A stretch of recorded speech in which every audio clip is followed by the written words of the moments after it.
Hello everybody, and in this video I'm going to show a game I had with an FM last week. It was against Bob Eames, who is 210 ECF, which equates to about 2350 if you convert to FIDE roughly. He's a very active player, and I had just finished playing in the 4NCL the previous day, so I wasn't really feeling 100%, and it was also very difficult to get to the venue. So I was hoping he would play a line that I knew quite well. Luckily he did. And just before I show the moves, the time control was 75 minutes for 30 moves, with a 15-minute add-on for a quick play finish. So you finish your game on the night. There's no adjournment or anything, which I like. And Bob was white. He started off with e4. I played my Alakine with knight f6, e5. So he's not transposing into the Vienna or anything with knight c3. He's playing the more challenging moves. Knight d5, d4, d6. So at this point I was expecting the move he played, because most people seem to play the main line. Knight f3, takes, and then my move, which is c6, the more solid variation. And if white plays c4, then he gets in trouble with knight b4, which is a lot of fun. But he didn't do that. He played what's seen by theorists as the strongest move for white. It's more of a waiting move, really. Bishop e2. And this just allows white to castle quickly and get on with development. Here I try something a little bit different than my usual Alakine, and I play g6. Most of the time I end up playing my bishop, light square bishop out, then knight d7, and only then fianchettoing. But here I decided to follow his example and try and castle quickly. White castles and bishop g7, c4 now. So here knight b4 is nowhere near as effective because of white's castled king. So I put the knight back onto c7, knight c3, and here, because I'm so used to playing the Alakine with my move order, I missed an important nuance here. There's a way for black to immediately equalize with a classic pawn break, c5. Because the knight on e5 is being attacked by my bishop on g7, white can't move the d-pawn due to the protection of the knight being relinquished. So the strongest move for white is going to either be knight f3, which I don't really consider that good, or bishop e3. And here black can disrupt white's central control and just equalize with pawn takes pawn, bishop takes, knight e6. So again, attacking a piece. Knight d5 is the only real way of disrupting my attack on the bishop. Knight takes, queen takes, and although white has two knights in the center, there's a very annoying pin, so on both knights actually, so I can play knight d7, and here I think white's best move is f4, e6, knight back, and now knight takes knight, check, king takes, pawn takes knight, and after a move like king e7, I quite like black's position here. White has an isolated king's pawn, which is attacked by my bishop, so that is probably going to drop off pretty quickly. And also black has the two bishops. Admittedly, white is ahead in development, but that's only a short-term advantage which will be cancelled out over the next few moves, whereas black's advantage in pawn structure and having the bishop pair is a long-term advantage which will go all the way into the end of the endgame. So this was a line that I'd missed, but I'm going to be aware of in future games. I think I'm going to employ this setup from now on. So after c4, knight c7, knight c3, I did miss that important move. And here, just out of habit, I played bishop e6, which is not that strong in this line of the Alekhine. Usually bishop e6 is played when white is set up differently, usually by kicking the knight very, very early and not having deployed the pieces that effectively. But here, white doesn't really have any weaknesses, and the bishop on e6 is a bit misplaced. So bishop e3 is a perfectly sensible move. Knight d7, and white doesn't want to exchange pieces due to the space advantage, and plays knight f3. So at this point, it's better for white, partly due to black's slightly misplaced bishop, but it's not a disaster. However, I should just castle here. If I castle, then I'm pretty much settled, and although I'm slightly worse, it's not a big advantage, but instead I tried to attack white's central pawns too early here. I played knight b6. Knight b6. So the pawn on c4 is being attacked, and obviously the pawn on d4 is being attacked twice. So white is going to have to defend c4, and also knight to b6 prevents white's thematic pawn break with d5. There are currently 5 black pieces controlling d5. So that was part of the reason behind knight b6. But here, the usual move is b3, followed by a4 and a5 for white, trying to get black's pieces to become very passive. But here, because of white's development and setup, he can play queen b3. And now this is a problem, because if I hadn't have played knight b6, I could play b5 here, which would attack the pinned pawn on c4, and then leave white with an isolated queen's pawn. But now I'm going to have to deal with white playing a4 and a5. So I castle a4, and then I suddenly realise I can't play a5 because my knight on b6 is being attacked by the queen. I was a bit lost for a move here, and I ended up playing a very, very bad move. I played queen c8 with the idea of playing rook d8 and then rook b8 as well. And also it protects my bishop on e6.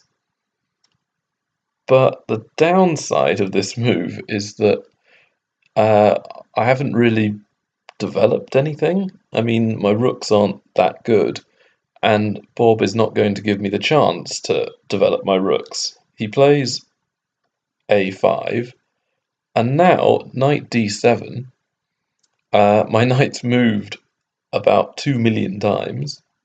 Not quite true. It's moved 1, 2, 3, 4, 5. I've made 6 knight moves, and white has only made 4. So white's doing quite well in terms of piece placement here, and this is already quite a unhappy situation for the black pieces. The better move instead of queen c8 is rook b8. I was going to play rook b8 anyway, even in my plan with queen c8, so I may as well play it instantly. And if white plays a5, I now have the c8 square to put my knight, and I can reroute it to d6, where it puts pressure on the c4 pawn. I can also play b6 as well, or b5, and have some sort of attack later on against the white queen, with the rook being on b8, which is a move I probably would have found if I'd have played this game with a sort of full amount of energy and a fresh perspective. But I didn't. I played queen c8, a5, knight d7, and now white can strike in the centre with d5. So first I take to give white an isolated queen's pawn, and here I pin white's knight to the bishop. So my plan is to exchange off as many pieces as possible, and then maybe I can make the d5 pawn a weakness due to the nature of it being isolated. The trouble is that pawn in my territory is now cramping all my pieces. It's very hard for me to maneuver and catch up in development. So Bob makes a perfectly natural move, which I would have made, I think, if I was in his position. Rook A to c1, with the idea of knight b5, and it's a discovered attack on my knight, and the knight is now pinned. So that's the plan. Unfortunately, I couldn't really find a very good move here, so I played queen d8. Another big drawback to the queen c8 move is that after a while I have to move the queen back to where it was originally. So I've now lost so many moves with my pieces and haven't really maneuvered to better squares or improved my position at all. I've just let my opponent keep building up and improving. And here he doesn't take the bait, he doesn't take b7, he just develops his rook, puts it on the d file behind his pawn. It's on the same line as my queen, that could be awkward. His queen can take b7 at almost any point as well. And this is the true strength of a very strong player, is you don't just grab the material instantly, although obviously in some positions it's the best move. He doesn't just naturally grab the pawn, he looks for ways to improve even more and squash my position even more. He reasons that if he took the pawn, I might have moves like rook b8, which would free up my position. And I think correctly he's realised that if he waits a while and keeps on improving the pieces, he'll win more than a pawn in the future. So at this point, I played b6, trying to save my on-prise pawn. Knight e4. It's a very strong move. He's aiming for d6 now, which would open up the d file and potentially cause me lots of problems with a pin on my queen. Knight e8. So as he's got a isolated pawn, I'm trying to blockade on the d6 square. I'm trying to play knight d6 at a point in the future. Takes. Knight takes. So I thought, oh, okay, maybe I can get out of this. I can perhaps play knight d6 in a moment, exchange on f3 when it's convenient, and I can target the d5 pawn a little, and perhaps play queen d7 and rook f to c8. So, alright, maybe it's not as bad as I thought. h3, and I continue with that plan. First, I just want to see if I can get rid of his e4 knight. I can't, he moves it. But here I felt that now his knight's moved, I can move my knight out of e8. Knight d6 was an option which was intriguing, but I didn't like his move here. I didn't like, after knight c7, knight d4, and then knight to c6. And his knight on c6 is going to be incredibly powerful. So I don't do that. I don't play my knight to d6. I play it to c7, so that if knight d4 now, I can take on d5.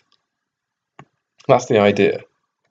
He plays knight d4 anyway, and I take. I think, all right, I've won the pawn.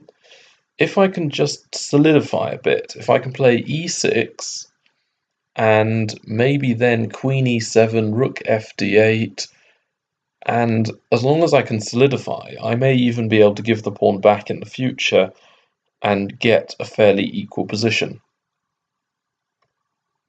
Bishop f3, and now cold water is poured over my idea, metaphorically.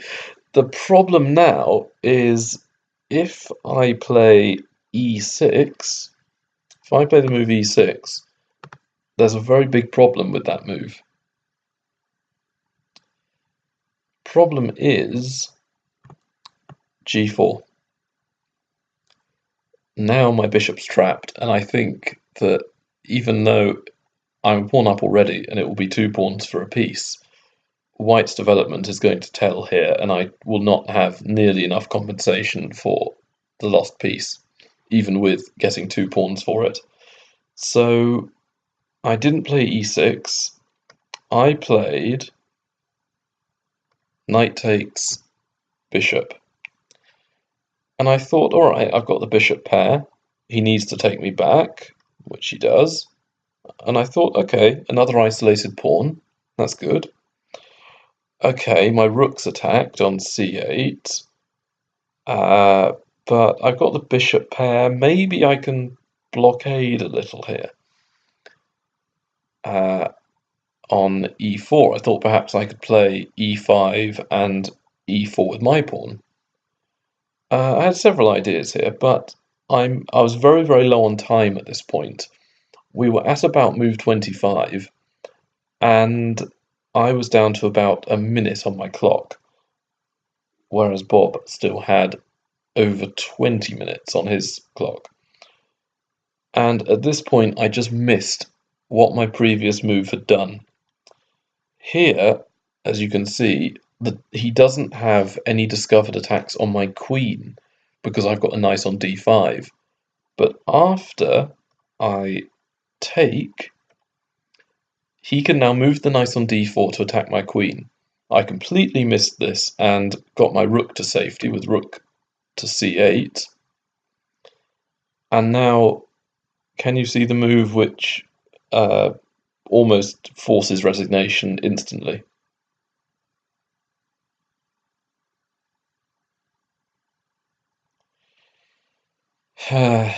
Knight takes f5. Disaster.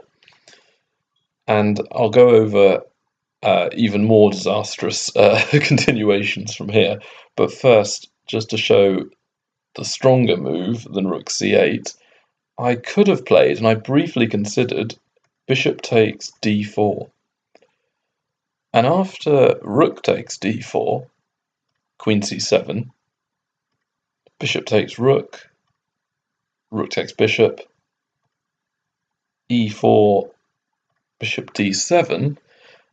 Okay, I'm worse by quite a margin, but I can still play on here. I'm only the exchange down for a pawn, so maybe if I'm a bit lucky, and well, not lucky, but if I can confuse the situation, I might be able to swindle my way to a draw from here, although white is definitely the favourite to win.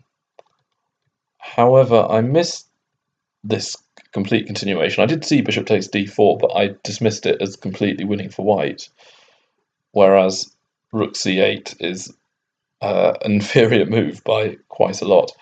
After knight takes f5, I did see that his rook was attacking my queen, and played queen c7.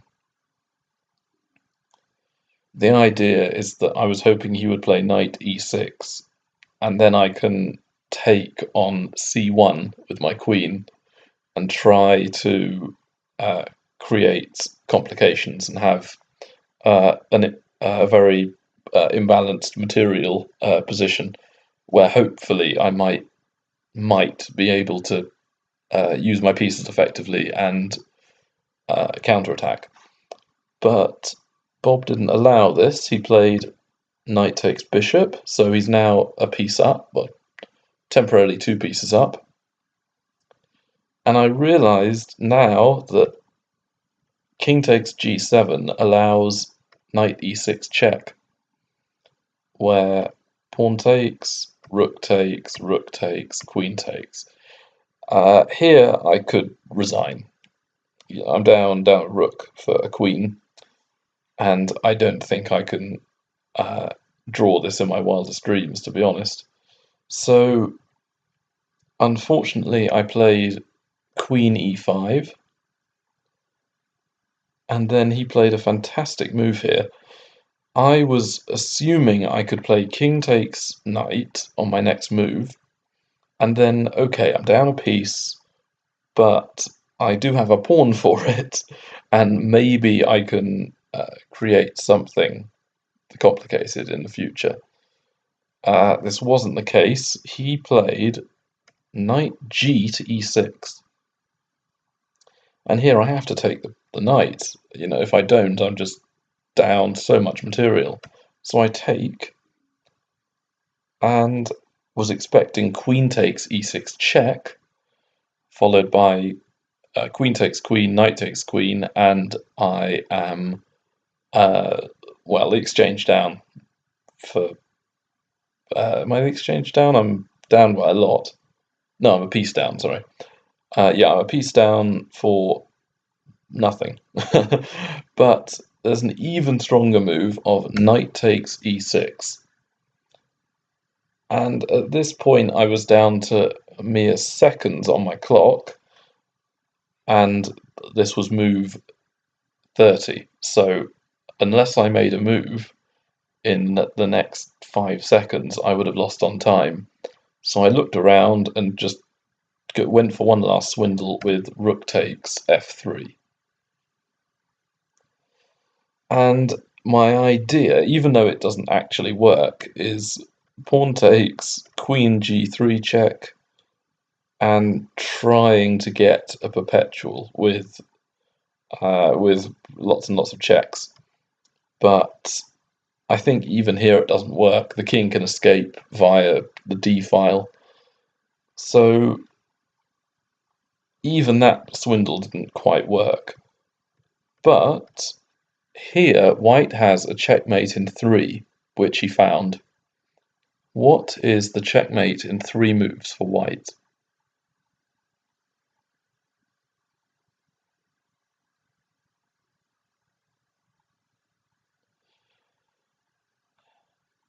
Well, my back rank has become a little bit weak due to the rook on f8 suddenly moving down to f3.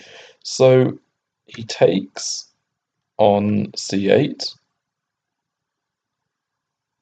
I take. Oh, sorry, this was move 30. Knight takes rook. So my previous move was on move 29, where I had about 3 seconds or 5 seconds. And so I instantly took the rook. There's no other move. And now rook d8 check. And at move 31, I realised that no matter what my move is, I'm going to get checkmated. And while I like the idea uh, of playing king f7 and getting mated on f8 with the rook, and material being completely even, I don't like resigning either, but I thought maybe he could mate me in a bit more style, so I played rook f8, and he didn't sort of prolong the agony that I was facing. He took with checkmate. So this was my first loss of the season. This game was played on the 21st of March, so I'd gone about 3 months without losing a game, and of the new year, I'd gone almost 3 months, 2 months and 21 days. So overall, I'm not that upset that I lost. He's a very good player, and I didn't play that well, so I did deserve to lose. But I'm always willing to show my losses, especially if there's something good to be learned from it. And here, I think there was. If we just go back to the beginning, I think that was the pivotal moment. After I know that he's going to play the main line Alakine here, and I take and he takes with the knight, so we've reached the, well, my main line at least. The bishop g4 could have been played instead of d takes e5, but this is the position I face 9 times out of 10 when someone plays the Alakine against me. Or they play the main line Alakine against my one. So c6, okay, I'm perfectly happy with c6. Very, very solid. And against bishop e2, I tried out my new line, and I think this was a lesson in how not to play, to be honest. It's a harsh lesson, but I have to learn it. I think g6 is perfectly good. Castles, bishop g7, c4 is inserted at some point, let's say here, knight c7, and knight c3. So I was unfamiliar with this position and just went back to automatic, sort of autopilot mode, where I usually play bishop e6 and knight d7, which is not that good in this line. What I should have been looking out for was pawn breaks, and I never really think of c5 as the pawn break in this line. I often look at b5 or only playing c5 after I've played e6, because I don't want white to advance the pawn to d5 and create a kind of Benoni position where where my opponent will be squashing my pieces. So here, I think the lesson is that even if you know your openings really, really well, and you've played them many, many times, you have to look out for nuances in the move order. Because here, because I've fianchettoed earlier than I usually do, I have slightly different options, and I miss the one chance I had in the game to equalize and actually probably be slightly better going into the endgame. Pawnbreaker c5. It's just not a move that I consider. And after my move bishop e6, going back to autopilot, because of white's move order and also black's move order, this just goes into a line where I have to play it incredibly carefully, and I end up not doing that. I end up playing knight b6 too early, and then queen b3 just seizes the advantage in what turns out to be rather decisive manner. So remember, when you're playing your openings, always look at the move order, uh, look at the positions after every move, look at all the options. This is why computers are so strong, even though I sometimes have a go at the computer model and say that the computers don't understand openings or endgame positions as well as some humans. They don't know the ideas uh, that pertain to the openings. What they are very, very good at is they examine every position after every move in a totally new light. They don't allow ideas that had previously been there to affect their judgment, like many humans do, and obviously like I do in this game. So that is one area they are well, they're meant to be incredibly strong at, looking with a fresh perspective. Anyway, I hope you like this video and got something from it. Comment, like, subscribe, and see you in the next video. Bye.